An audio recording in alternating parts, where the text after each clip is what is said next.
And welcome back to our next edition of the CBB Review Studio podcast. I am Dan Siegel, joined again by my co-host, Mat Mlodzinski. We are here with part 3 of CBB Rank Countdown from 100 to 1 every day here at CBB Review. We are counting down from 100 to 1 with one team ranked each day until we reach the start of the college basketball season with our top ranked team as we voted on among the contributors. So here on this podcast, we are going to talk about teams 90 through 86. Be sure, of course, to subscribe to our podcast here on YouTube if you have found us and you enjoy our content. It really would help us out. We appreciate that. Be sure to leave us a like on this video as well. All right, are you ready to get started now with number 90? I am, and that is UC Irvine. As I flip up the projected starting lineup right here, this was written by, I believe, Ariel. Yep, Ariel wrote this one. I'll be honest. First off, Anteater's one of the best names in college basketball, one of the best mascots right there. Had to put that out there. That's not why they're in our top 100. But I will say this. They're not on the Gonzaga level. They're not on the St. Mary's level. They're kind of on that like Murray State level. Maybe minus the run that Murray State had a few years back, where it seems like UC Irvine is always consistent, right? Always seems to be getting to 20 wins in the Big West Conference. They've been the team to beat for the past really decade or so. And I think that's why we're consistently putting UC Irvine in our top 100, because we know that they're going to get it done. And I'll turn the floor to you right now, but all I'll say for now is that it's another experienced team, and they should be the favorite to win this conference. Yeah, they've pretty much been just a power in that Big West. Ariel wrote this stat that really surprised me, but I guess it's true. Since 2013, they finished over 500 every single season, and they've been in the top 150 of the KenPom, so about that top 40% of the country every single year since 2013. Last year, they won 24 games. They were upset in the conference tournament by Long Beach State in those semis. They ended up playing in the NIT, but it's an interesting team, right? Because they didn't really have a superstar. The thing about their offense, if you look at their team profile, is they really spread the wealth. They had 7 guys with 7 or more points per game, but nobody with more than 13 points per game. And 4 of those 7 guys returned. So you would imagine that there's a lot of continuity on this roster.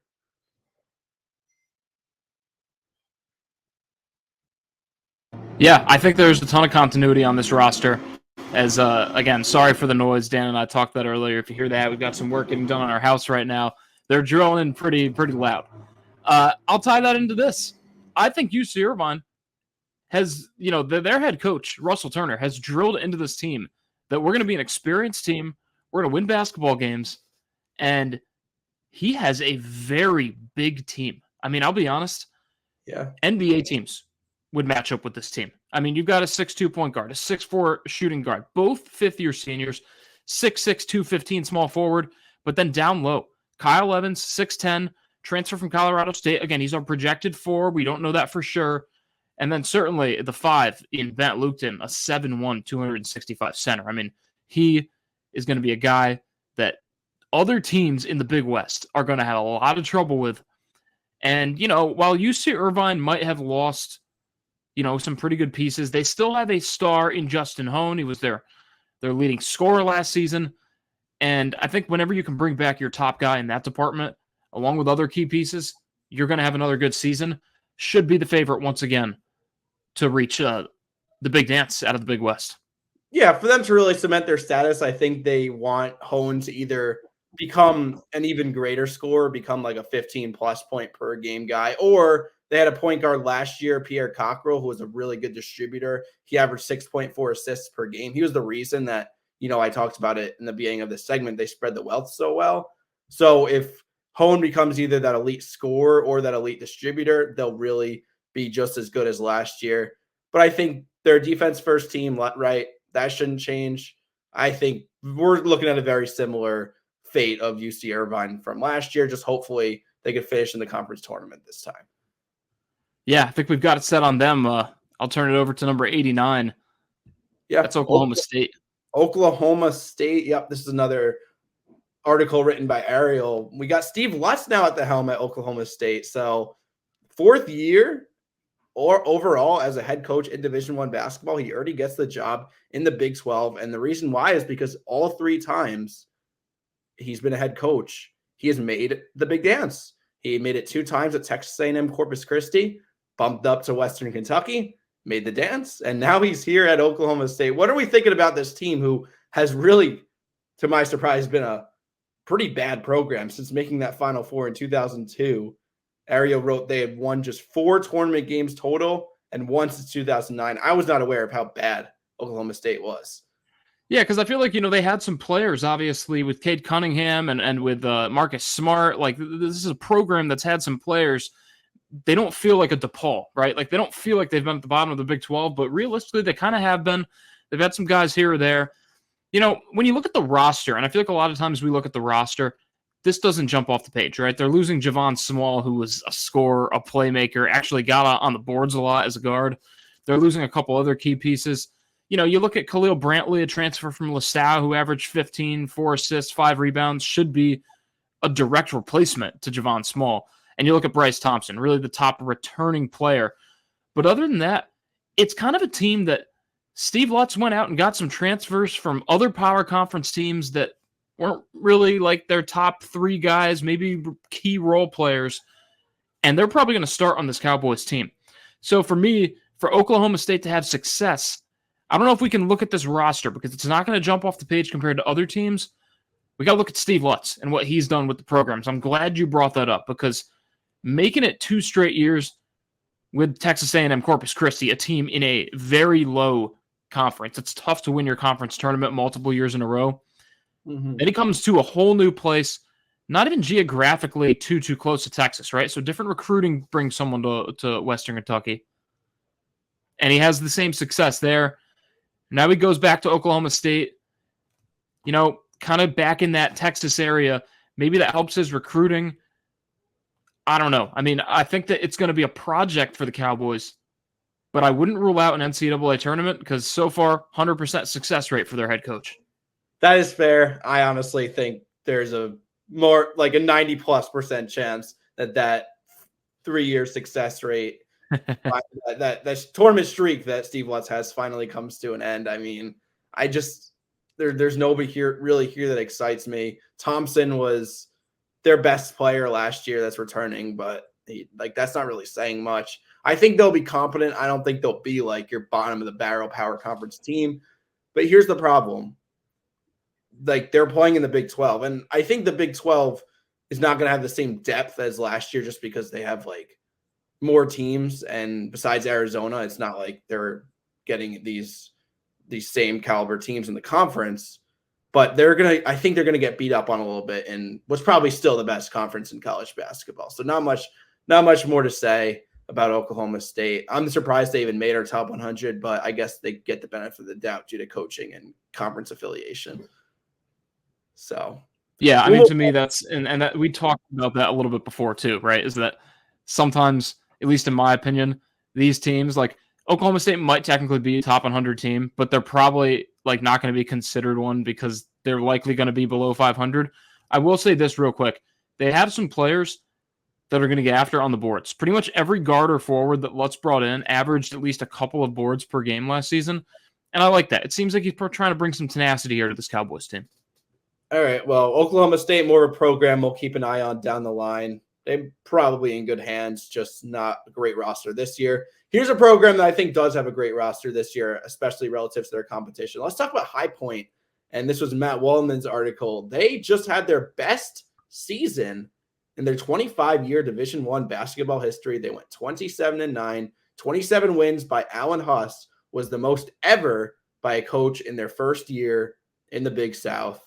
They did get their hearts broken in the Big South semifinals, lost to Longwood in an overtime thriller, heartbreak for High Point. And they do lose Duke Miles, but they return pretty much everybody else. So High Point coming in at 88 in our CBB rank for 2024.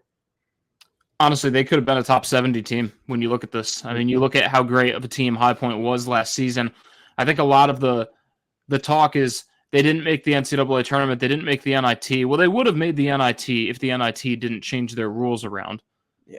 And, I mean, Duke Miles, fantastic player. I don't want to sound like I'm saying that he doesn't matter, but he's the only key player that High Point loses, right? They bring back everyone else, and Miles and Kezigifa really did share that load a lot last year. So they still have 1B back, right? You lose 1A, you still have 1B, still in great hands. Kamani Hamilton is back. Their whole practically starting five, in a sense, is back because sure, they lose Miles, but everyone in their starting five projected has starting five numbers. And Jocelyn Bodo, who is Waldman's make or break player, averaged almost 10 rebounds a game as a freshman, a 7-footer. Everything to like about this High Point Panthers team. Their bench is deep. They went in the portal. They said, we already got a starting lineup. Let's get some key bench pieces for the rotation. Mm-hmm. There's a chance that High Point exceeds what they did last season. Absolutely, yeah. And I think another key point on the Panthers, I believe that's their nickname, the High Point Panthers, that they have a very sustainable identity, right? They're not like a volatile 3-point shooting team where, you change the roster around a little bit. You don't know if it's all going to piece together. Like, they have metrics that I feel like will sustain, right? They were 43rd overall offensively, 10th in offensive rebounding, 7th in free throw rate, 40th in 2-point percentage. They're getting good quality shots on the inside. You're gonna make those pretty much all the time if you get them, right. It's not a volatile method of offense. And you mentioned about just their offense. All 5 starters are returning, and yeah, like the transfers reinforcing the depth. I think there's no reason that High Point shouldn't win the Big South again. Again, the question always is if they could get it done in the conference tournament. I believe they've never made it in their 25-year Division I history. Might be wrong though, but I can't think of a time High Point was in the tournament.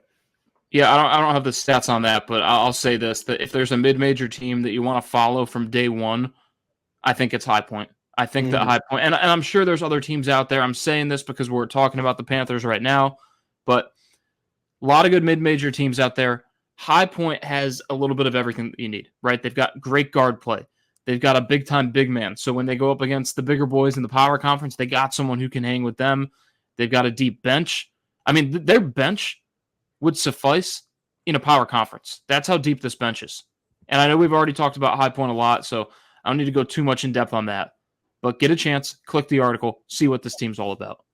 All right, and like I said, I'll link those in the episode description so you could read all the articles for CB Rank. They're even more in-depth previews of these teams that all our contributors at CB Review have been knocking out. Let's move on to number 87 in CBB Rank, College of Charleston. Pat Kelsey, by the way, is finally, I think this was long overdue, finally got that power conference job that he deserved for a while. And in comes, well, another big name. They got Chris Mack at the helm for the College of Charleston, and a whole new looking roster, but it looks like with all these transfers, very capable transfers, they are projected number 1 in our Coastal Athletic Conference, or CAA, and I believe that they should be favored to win it again. Yeah, I mean, it's always tough when you bring in a whole new crew, but you feel like Chris Mack will know how to do that. I mean, he's a guy who coached in the Big East, in the ACC. He has experience in power conference basketball, so he should have enough of a repertoire to get these guys to play together. You know, it's kind of like what he was. I mean, like, especially when he was at Xavier. I mean, Xavier was kind of like a similar situation. You're not going to get the 4 or 5-star players. Sometimes you got to build up, get the 3 stars, the low 4 stars. Kind of the same situation when you're at a College of Charleston. Everyone that follows college basketball knows what this program is all about. They win a lot of basketball games. They've certainly put themselves in position to be a top-end mid-major team for as long as they can have a coach that can recruit. And I think that Chris Mack will be able to do that. They've got an interesting roster. I'll tell you that. I mean, Daywolk Tavares, Darren Boyd, that backcourt combined for over 30 points per game last season. AJ Smith, 16, projected small forward. Really, honestly, going to be, I mean, they're pretty much 3 guards. I mean, that's going to be a trio of guards. And I like that. That's what Chris Mack has, right? He's going to be able to run the floor with them. He's going to be able to score a lot of points. It's going to be a fun team to watch. Yeah, those 3 guys were on low major teams. Only one of those low major teams was actually like kind of decent last year, Lipscomb. That's where Boyd comes from. But yeah, the other two, Delaware State and Citadel. So we don't know how like true those numbers really are. That's always a precaution I'll take when looking at numbers from one transfer school to another. But they do get Ante Brzovic back. He's their biggest returner by far. He's coming off of a 12-point per game season at the power forward spot, so I believe he'll probably be their best player. They got a Serbian big from Xavier, Lazar Jokovic, who I think is projected to round out that starting five, as you could see on the bottom. Yeah, like we don't know necessarily that they're like far and away the best team in CAA. I have talked to some people. They say that Towson and UNC Wilmington are both very capable of winning that conference as well. And a new head coach, you never know how reliable the preseason predictions could be. But I think that's a home run hire for Charleston, especially after losing Pat Kelsey. Like that's the best you're gonna do. Yeah, you get a coach that people know who Chris Mack is, right? Yeah. You can put the name to the face if you follow college basketball. And I think right off the bat, that's going to elevate College of Charleston in the recruiting game. It's just this is a different situation for Chris Mack, right? He's always kind of been at that power conference level. So now he's got to sort of build a program up. Will he be able to do that? You know, he's going to have to get these guys to play better. I like how you mentioned some of their transfers come from like true low major schools. So yeah, Daywalk Tavares averaging almost 14 a game at Delaware State. All right, let's see how he does with more talent around him and against a little better talent for College of Charleston. And you know, we'll see where it goes. But I think that Mac did a pretty good job with the cards he was dealt. And yeah, will Charleston be the top team? On paper, who knows? But it looks like they have a pretty good shot. All right, are we ready to talk George Mason? George Mason's our number 86 team. And before we actually talk about basketball, of course, we do have to acknowledge this, just like the viral thing that's gone on social media where George Mason was scheduled to play some games, have a trip to the Bahamas. There were alumni already down there. They even made it all the way to the airport before they realized there's no flights, there's no hotels, there's no actual games booked. And that was just a whole social media, a whole Twitter frenzy that happened after that. But we're going to talk hoops here. We're going to talk basketball. George Mason is bringing back a pretty exciting team. And even if they're kind of the butt end of a joke right now, I think they'll kind of turn the tide quickly with some wins in the A-10, despite the loss of Keyshawn Hall. Yeah, I promise to you, our article about this projected rotation, everything in here is real. These are real players. These are real stats. This is not fake, unlike, obviously, what you mentioned, George Mason basketball went through.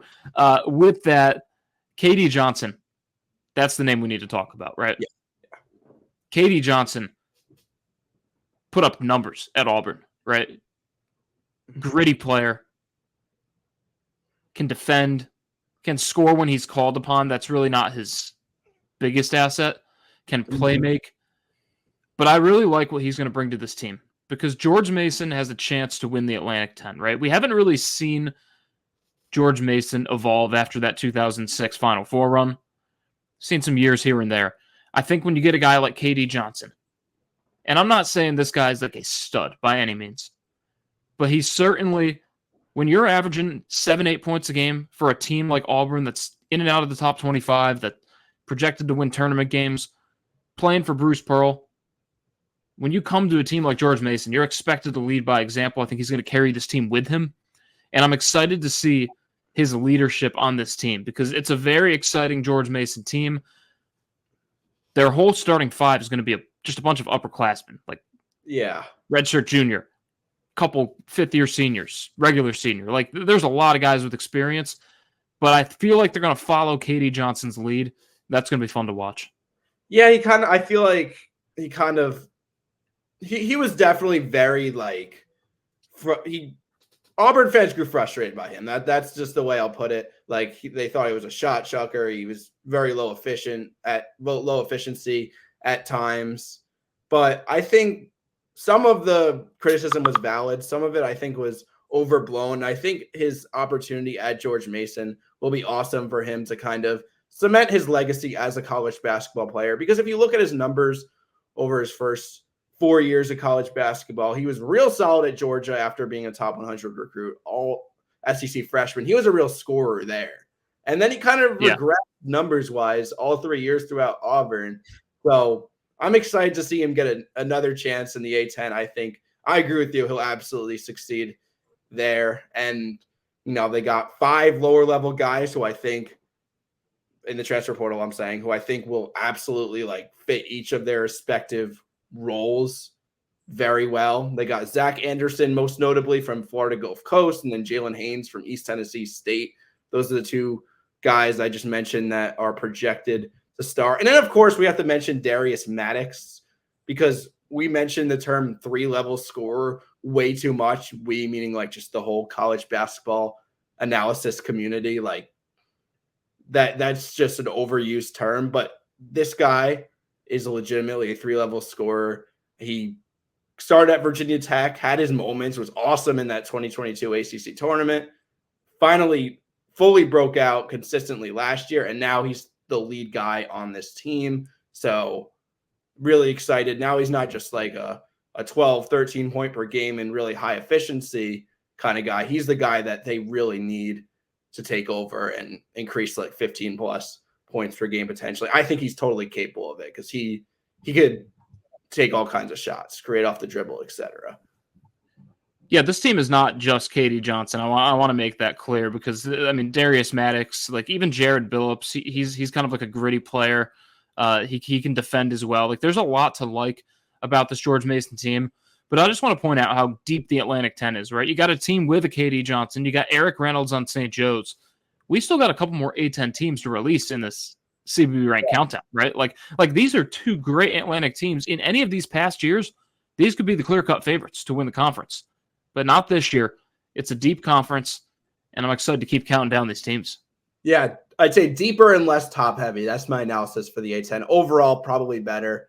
But yeah, that will do it for today's edition of the CBB Review Studio podcast. We'll be back with 85 to 81 pretty soon. Be sure to check us out on social medias. You can see scrolling along the bottom of the screen. That's where we are at CBB Review everywhere. Thanks for watching again. Thanks for listening, and take care.